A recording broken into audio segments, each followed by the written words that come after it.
You are listening to the BU Podcast with Michael Arrington. We discuss social justice, childhood trauma, current events, hip-hop, and so much more. Now, here's your host, Michael Arrington.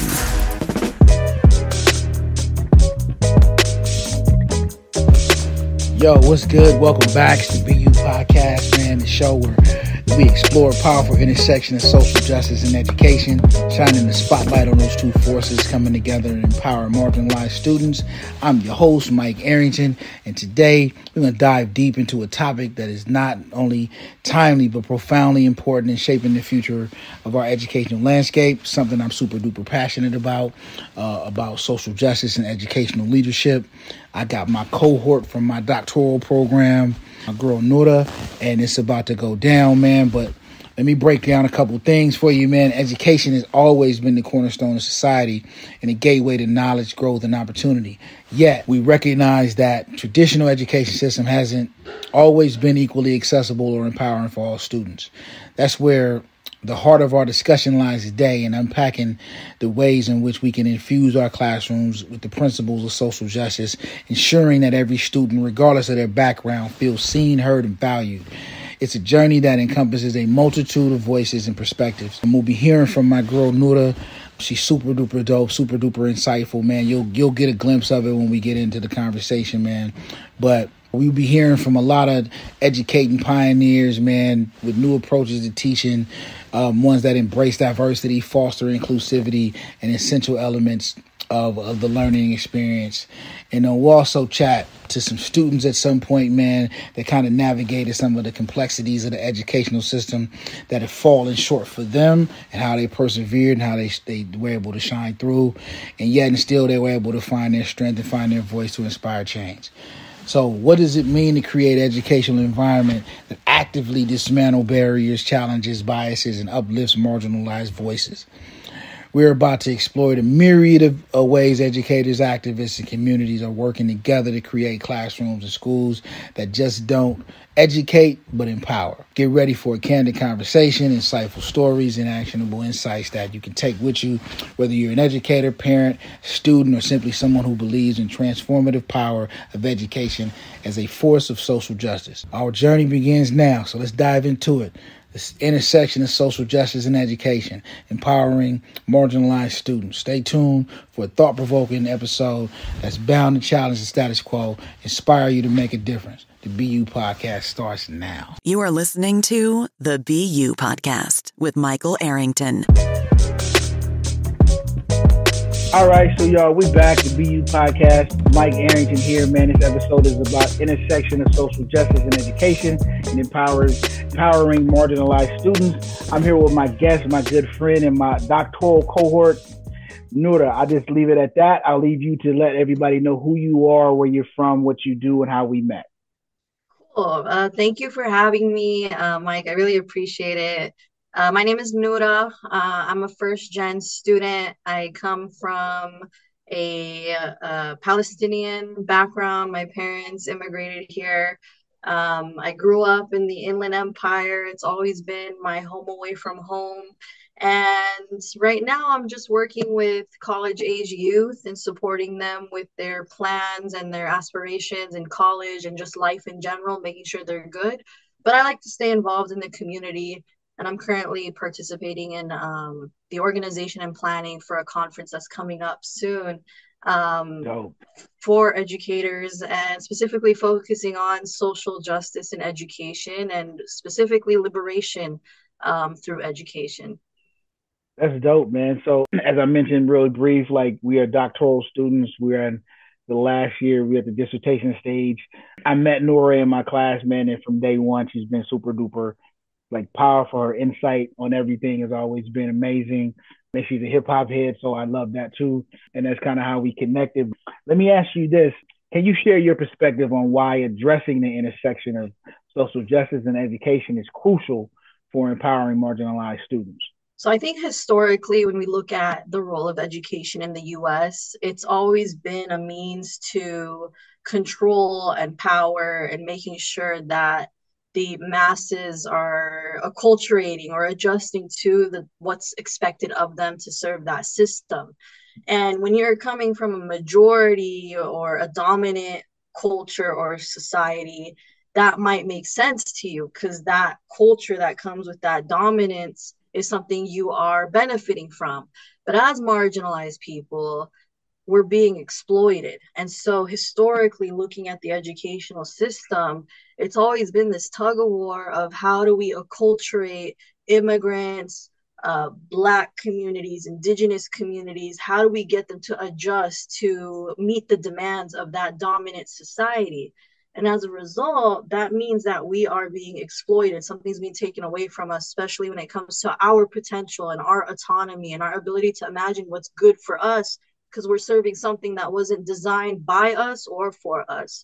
So I think with education, it's important that as more and more folks enter the realm of higher education who come from BIPOC, marginalized communities, and become educators or student affairs professionals, or even beyond that, social workers, whatever it is, it's important now that we take the role of advocating and being, I think, upfront and equipped in not only our advocacy, but also kind of unifying and organizing amongst ourselves as to what this system can do for us. How can it adjust? Is it reformable, or do we need something from scratch? And I feel like we are sometimes afraid of asking those questions. And sometimes we just kind of like, fall in line as to what the demand is. But I think now's the time to think how is this going to serve us? And do we got to design something for us, by us? Right. I think to kind of piggyback off what you said, I think like I'm always stuck or struggle with the reform part. Like, we're trying to reform a system that to do what exactly? It's doing exactly what it was designed to do. And so I think restructure will probably be a better phrase or a better term, but it's such a big, massive system. How do you do that in without kind of bucking the system? There's really no way to do it, right? And so I know Right. you've had discussions in class about kind of rebuilding the plane as we're flying it, and it's such a difficult task. And with that comes the political, you still have to be, a pseudo capitalist to be able to sustain in this society. So you don't want to buck the system too much to be able to, so you can, maintain a lifestyle that you have, worked so hard to get. So I get Right. what you're saying in that. So how do you think educators can create an inclusive environment that honors diverse identities and promotes social justice principles? I think at the core of social justice is the essence of self autonomy. Are the people who are impacted by our services and our placement in their community able to advocate for themselves and move according to those aspirations? And oftentimes that's not the case. And I'll give an example that I think is like rampant is how educators and schools engage parents, guardians, and caregivers. Is sometimes things aren't so transparent to a parent guardian, or sometimes it's difficult for them to even know how to navigate this system that they are entrusting their child to. And so I think, how many times do we sit with the parents or the community at large and do these public town halls and give them the mic and tell them, how can we serve you? It's often the other way around. So social justice is centering the core of the community and hearing them and giving and them, you know, dictating what that space is and us being at service to it. So I think like a servant leadership style is really important when it comes to social justice because ultimately you're in these institutions and you want to bring in the community into those institutions, not close them out and make sure that Right. the institution's serving them. So I think parent engagement is a big one. I think meeting the people where they're at is huge and being humble about that. I think even creating expectations collectively, rather than us saying, this is what an A means in my class. This is what you got to do. And this Right. is the expected reading. No, what do they need? Like, have we offered that space for them? I Right. think it's that give and take and understanding that we're a part of that community too. Yeah, I think it's a specificity to like who you're servicing, right? I think Mm, a lot of times in education, there's like 3,200 students, but there's only one answer. right? And Right. it should be 3,200 answers for 3,200 students, if not more, Hmm. right? And so I Hmm. think, like what you said, like empowering the parents to really know what it is. Like, we have access, or parents have access to like the LCAP, but they don't know what none of that stuff means. They don't know who's appropriating what and where's it going. Like, it's there in plain literature, but Yeah. you know, nobody takes the time to explain it. Like even in Right. IEPs, we don't even explain the parents' rights anymore. We just send it Hmm. home before and hope that they read it, right? And kind of give them the truth kind of face value, hoping that they understand it. And like you said, we got to meet them where they're at. And I think that's something that is lacking, especially nowadays when things are, information is so valuable now. Right. So let me Right. ask you this: in your experience, what specific challenges do marginalized students often face within the education system, and how can these challenges be mitigated? Yeah, I think being seen and being heard right off the bat. There's been situations where a student is made to perform or uphold certain standards because the teacher or the school or the program hold that this is what everybody can reach. But there's been plenty of students who have come from backgrounds of trauma, single parent households, whether they're undocumented. There's socioeconomic factors. So there's all these layers of like what makes a human dynamic. And education has flattened it to where these marginalized youth are just made into another student, and they don't have that rich depth that they carry as a human and come in as this flat piece of paper, a student ID number, and it's like, okay, be a student. And so when we take away that humanity, that's to me is kind of violent, because it's like, how is the student supposed to express themselves? So Right, they feel erased by the curriculum, or the curriculum isn't necessarily addressing them, and then they're held to these standards that might not be even relevant to them, or might not seem attainable because there's other really important things happening in their life.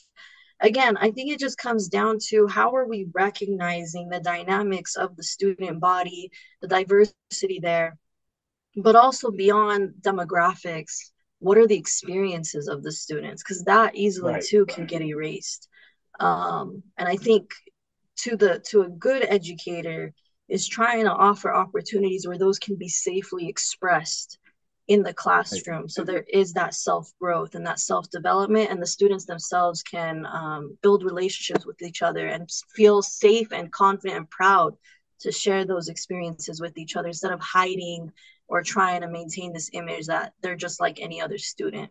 right. And I think like even in my own personal, like with my son, my oldest son started struggling in fifth grade, and he was a straight A student until then, and then started kind of talking to the teachers, and their ideology of what a good academic student should be is just flawed, right? You know what I'm Mm-hmm. saying? It's like if you're basing everything off of quizzes and tests, and that's 50-60% of the grade, but they're doing 15 to 20 problems a night homework, and that's only Yeah. 5% of the grade.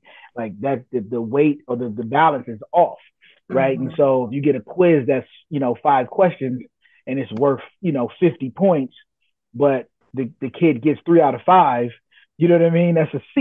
You know Yeah. what I mean? And so it's it plays into the numbers game, and it's unbalanced. And I think the old quintillion quote that I like to use when it comes to education, it's like teachers are created to arrange victories for students, and we just don't do that, man. They're more concerned with, well, he didn't turn this in, so he gets this grade. Whereas, he may not have turned it in because he didn't have internet at home, or he didn't have power Mm-hmm. last night, or, he had to be the interpreter for his grandmother. So he had to go help pay bills so they didn't get evicted. You know what I Yeah. mean? And he may not have had time to do homework. So where are we incorporating those kind of lifestyles and those kind of skills that could be just as valuable in the classroom as well and get a grade for that? Right. And I think it's like what you said made me think a little bit like how variable it is. Like your son is going grades KG through fourth grade cruising, right? And then Right, hits fifth grade and there's like a radical shift in the experience there. So it calls into question like how are teachers even prepared, and right, how are they managed to be consistent. And I think this system is designed intentionally so there's inconsistency. And to this society, maybe they just value the student who can thrive no matter what kind of teacher comes at them. Because ultimately, when they graduate from high school or college, they need to like thrive no matter what kind of manager they get, you know? Right. Like, is this what's dominating the design of like teacher preparation, of counseling Sure. preparation? You know, like why isn't it standardized, at least when it comes to the experience? But then we're so caught up standardizing tests. Exactly. And then you think about like when I work with kids every day, and you can probably get tests, like these are the why generation. They want to know why. Why Mm-hmm. am I doing this? Why am I learning this? Why is this important? How will this help me get a job? And those are questions that we had, but we couldn't ask because we came from a certain generation that had to just do. Right. And Yeah. so there was no questions as to why. It was you do or you just don't succeed. And so these Mm-hmm. kids want to know. They got all this information at their fingertips with no context of what it means really. So Yeah. is that better or worse? You know what I mean? And so I know there's Right. always this push pull with older generations saying, "Oh, this generation is soft," but I'm like, I don't know how my generation would have dealt in the '90s with Facebook in high school. Like I just don't know how that would have worked out. You know what I mean? Imagine, I mean, coming back to hip hop, imagine like Nas and Jay-Z beefing like over Facebook or like Over Twitter. Facebook, or them beefing over a cipher they had in the lunchroom when they were at PS whatever. You know what I mean? Like, what would that look like, right? So, Right. no, that was dope. So, how do you see the roles of teachers evolving to become advocates for social justice and equity within their classrooms and their schools? I think we gotta be, there's imposter syndrome, I feel like, that follows us educators too, who come from like a first gen marginalized community background. And it takes a lot to put yourself out there and to speak up. It's ultimately going to be up to us to speak up and be those change agents. I think waiting for the system to finally say, oh, yeah, we see you. What do you have to say? That's never going to happen. It always took, you know, civil rights leaders. It always took activists. It always took that renegade thinker to make the difference. So I think for us who are already in, we got to start those conversations. And I'll give an example that I had recently. Like I came across two people who are in positions of authority. They had no idea what imposter syndrome was. They had no idea what sense of belonging meant in terms of first gen students in higher ed. And that was really concerning to me. And they genuinely just didn't know. And I had known them for quite a while. And I looked at myself, I'm like, man, that's my fault. I'm going to Right, carry that responsibility because I was afraid to even mention these things because they've become so politicized right, and turbulent that I don't want to, you know, rock the boat or make it seem like I'm taking a certain political agenda or stance. But it hit me lately like a lot of the students that I'm serving are dealing with imposter syndrome. So, how do we not know a definition as core as that to the experience of these students? So, I think pushing ourselves to speak up, but also finding allyship amongst our fellow educators is super important. So we feel safe and confident enough to even speak up. And maybe I finally spoke up because I'm almost a decade in, you know, and I so-called earned that street cred to be able to speak now. But should it take that long? And what in my brain told me I had to wait that long to be able to speak up? And that's right, all that systematic kind of education we've been getting is like you're still a newbie, you shouldn't speak up yet, and you got to prove yourself, and that's all coming back to imposter syndrome. So I think speaking up is important. I think coming in prepared and equipped with the right pedagogy, the right tools, and not leaving it up to interpretation so much.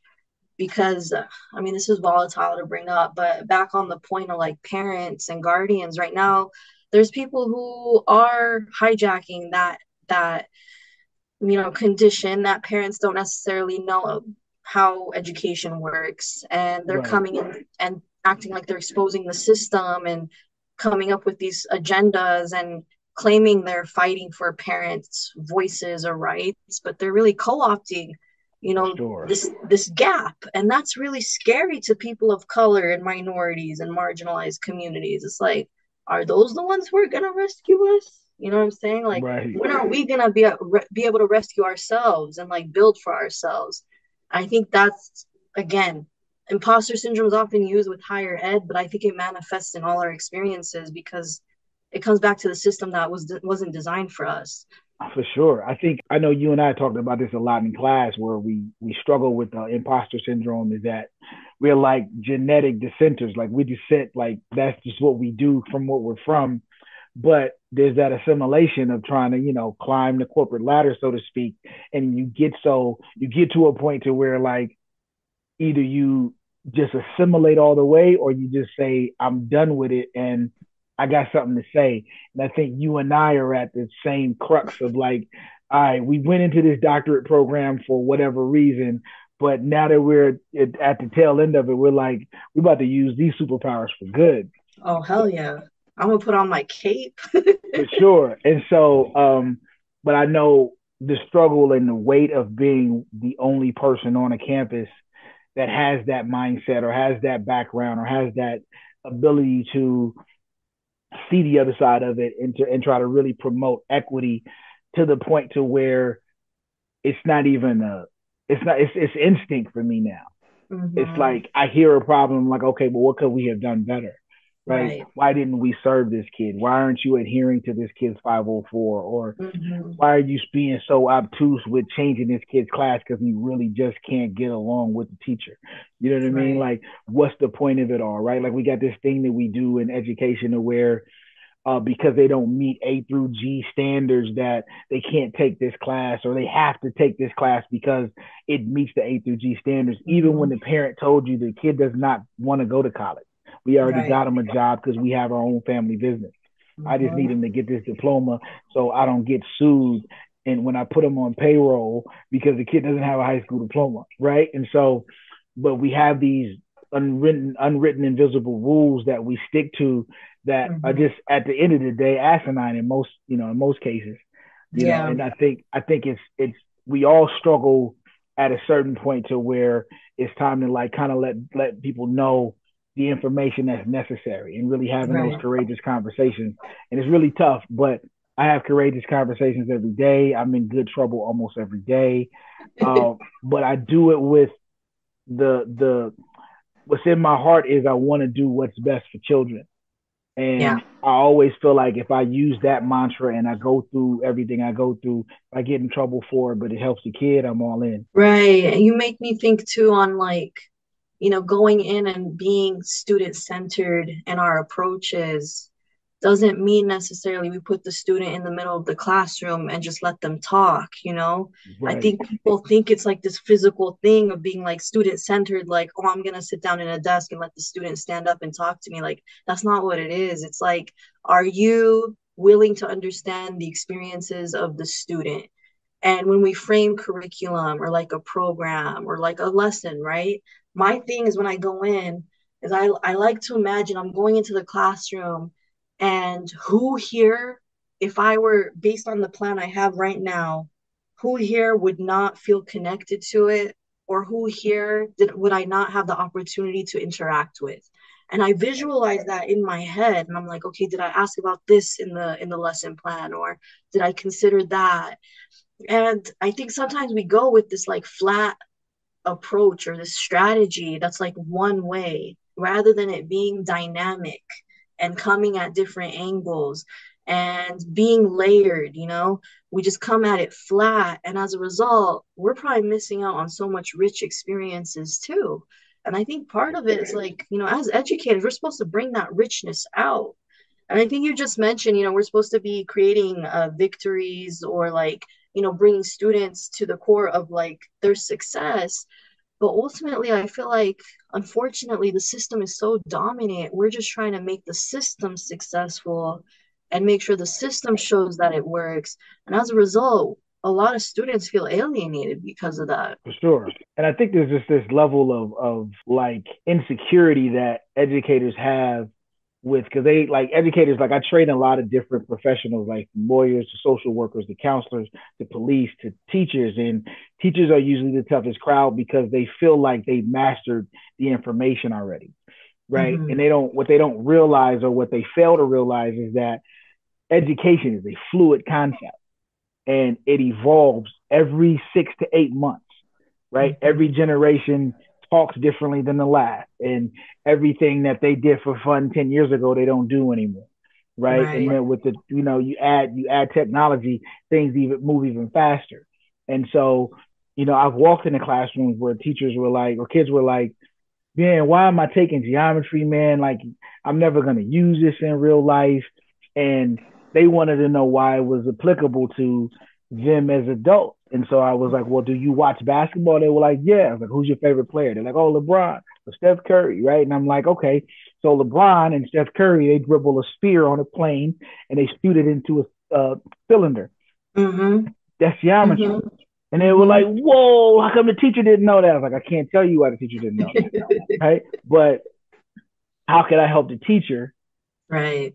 have the tools that I have to be able to be as successful with the kids in a short time span as I was, right? And Mm-hmm. so, but is the teacher willing to have that conversation to really check their ego and realize that they're not the masters of their skill set, Right. and they need to always continuously sharpen their skill set. It's like an art form, like it's like a lyricist. You got to Mm-hmm. continue to sharpen your skills in order to stay dope or stay relevant, right? And that's the beauty of hip hop. Like hip is to know, hop is the movement, right? So it's like, Right. it's to know, to be in the know and be in movement. And so like that's what we carry as those who are hip hop heads when we go into these spaces, right? To where we struggle with the imposter syndrome, but at the end of the day, we B boys and B girls, we know what it is, and we have to be able to really move in those spaces and really be relevant. And I think you embody that, and I try to embody that as well. For sure. It reminds me of like beats, when you derive beats, you're sampling and you're studying like the prior generation, but you're evolving into a new style. You're adopting lyrics and you're creating your own. And I think that's what educators need to do, is like they need to study their students. They need to learn from their students. They're students too. It's we're For not just sure. teacher and you're just a teacher. You're also supposed to learn from them so you know how to serve them and be relevant to them and then create something new together. And it needs to be experiential, not stale, and you just copy paste the curriculum from like 2008 and you're still using it in 2023. Like you got Right. to adopt, and like keep up or you're going to be left behind. So For sure. really, we talk about no child left behind or students left behind. I think a bunch of teachers got left behind. For Like sure. they're not keeping up with the students. For sure. I agree 100%. You know what I'm saying? I think that's important, man. And I think people like us and the rest of our cohorts are important. And when we get in those spaces of supervisory roles or be on campuses where we're able to do our thing, I think that's what makes us that much more powerful, is that we have a certain level of knowledge and rebel in us to make change, right? Mm-hmm. And so it takes a lot to make change. Like I always harken back to think, what was a 25-year-old Martin Luther King thinking when he was like, I'm gonna be the face of this civil rights movement? You know what I'm saying? In 1955, he was just 25, right? You know what I mean? And that think about that 13-year window where he did all these exceptional things in 13 years as a 25-year-old. He died at 39. So it's like it's it's always important to realize like the people that came before us, how they were able to sustain, and I don't even really think, if I'm honest, I think I've had conversations with his daughter.